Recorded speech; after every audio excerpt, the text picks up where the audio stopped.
Hello sa inyong lahat, kamusta na kayo? Tinangali na nga ako ng gising ng mga oras na to. Sabi ko nga sa anak ko, kuhaan niya ako ng video. Sayang din naman to, syempre habang nagpapatuka ako ng mga manok, diba? Sabi ko nga sa anak ko, ay sa akin na lang itutok ang camera. Hoy, ginanahan nga ako sa part na to, pero teka, antigas ang katawan mo, te.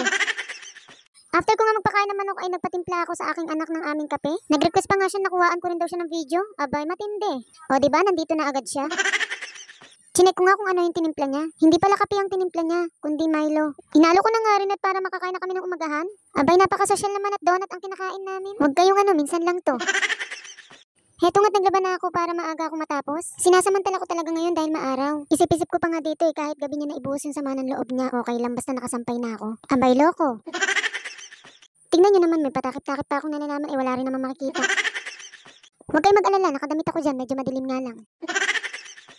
Pinatigil na nga ako ng aking partner in life maglaba dahil kakain daw kami. Pinagsandok niya na nga ako ng kanin habang siya nagpe-prefer ng ulam. Hindi raw kasi siya makakain ng hindi ako kasabay. Hoy! Grabing pagmamahal ba? Minsan lang yan maging sweet, pagbigyan nyo na. Spicy kasi yan siya, kaya ganyan.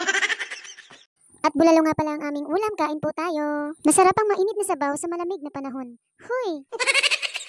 Tinakpan ko na nga at baka wala kayong makita, magalit pa kayo sa akin. Sa dami ko ba namang sinabi, alam kong wala kayong natutunan. Okay, sige, paawat na ako. Hanggang dito na lang. Bye!